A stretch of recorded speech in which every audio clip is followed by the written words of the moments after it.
which is much more accurate. All right, so let's go ahead and save that, and let's run him. SQL to Salesforce accounts.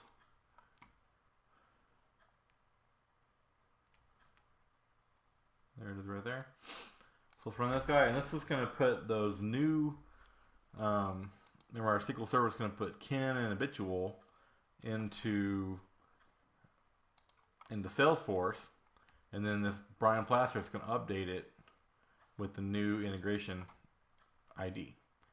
Right, so we'll be able to see that in just a minute. Okay, we're about to start up here. 3 rows, good. All right, so here's our 2 accounts. Now we can do all accounts, and we should have the other 2. So there's Habitual and Ken. Now, if you look at these, they have the migration key that we just did, and also the integration key that we set up. And then if you look back at the ones that were already there, for example, Billy Bob, they don't have an integration key, but they do have the migration key, right? And then the Brian Plaster, if we go back to him, he has an integration key because he's in the other system. All right, so now we have this new data in Salesforce from the database. Right? Now we need to take the Salesforce data that's new, that's not in this on-premise system, and put it back in on-premise. Right, so that's the next step. So we grabbed all the on-premise data, we mashed it up, we found it in Salesforce, we updated it, or we made a new one. Now we're going to take all the new records from Salesforce, and we're going to add them into the on-premise SQL Server system and match them up there as well. So let's make another data synchronization task, and this one's going to be salesforce.com to SQL migration. What we're going to do is we're going to insert the records there because we know they're new. So let's go ahead and pick a source. These are new records in Salesforce, right? New accounts. We pick them.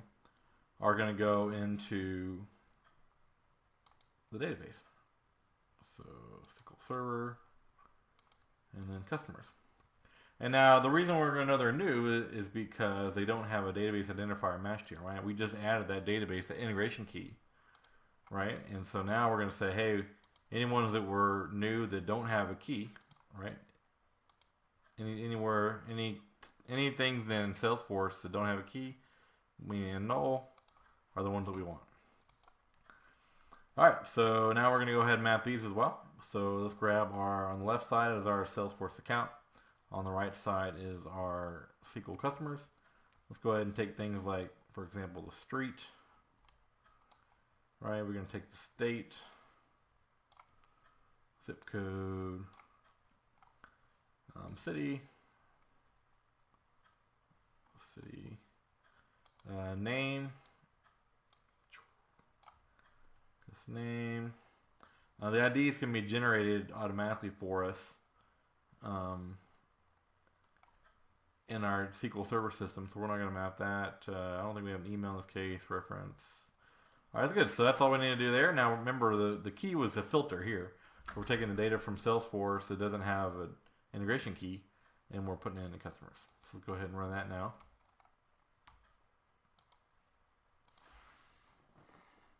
And now while that's running, what you'll notice is we're putting those records back into our SQL Server, but we didn't modify the SQL Server at all, right? Because we could have put the Salesforce ID in the SQL Server so we could map back and forth, but maybe we're not allowed to modify that, right? So essentially what we need to do is once we put those in there, now they have a database ID, but Salesforce doesn't know what it is.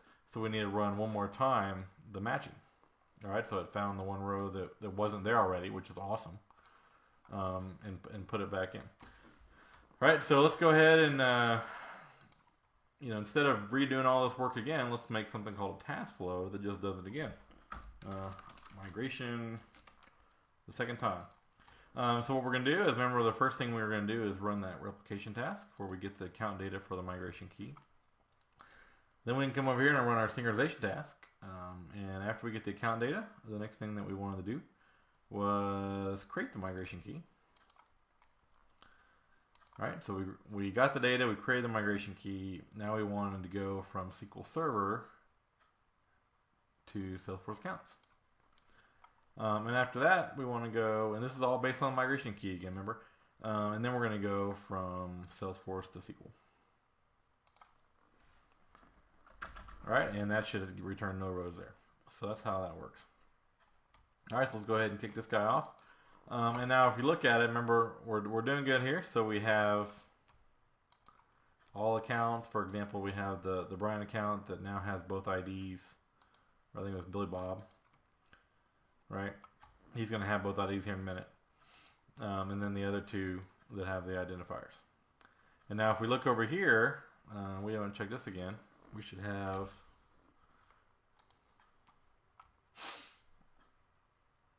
there's Billy Bob, just showed up right there. All right, so now we have all records in both systems, and now we're doing the last step to update the integration key over here in the Billy Bob account. All right, so that's working on that right now. So while I was working on that, we're trying to get this under 10 minutes so we can keep it in the YouTube. Let's do a synchronization task.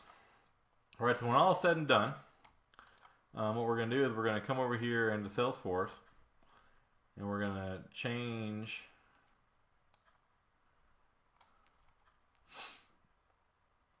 this migration key, right? We're going to change him to not be an external ID anymore, and we're going to change the integration to be an external ID in a minute. All right, so we're going to give that a second to finish running because it's got a whole lot of stuff it's doing.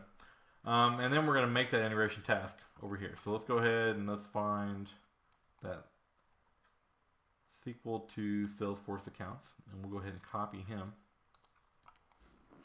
This is pretty neat. It really makes it easy to, we'll call him integration. And then all we have to do then is everything's the same, and we're going to come over here to our field mapping, and we're going to, right now, the integration key is not a external ID, but the migration key is. Right, so we're essentially going to swap that out.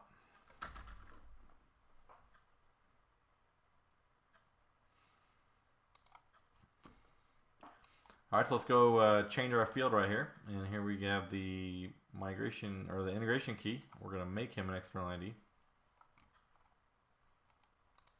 Check.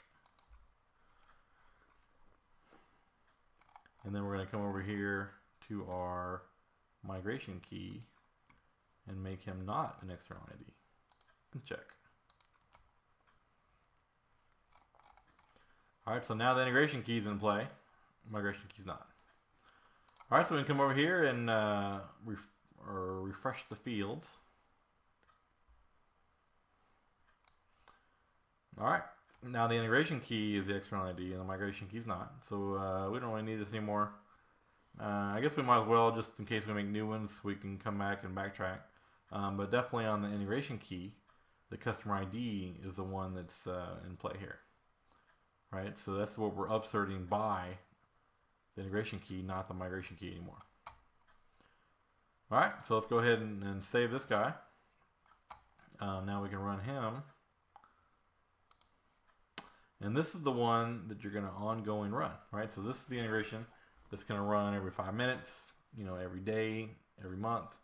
Most people run it all the time, just looking for changes.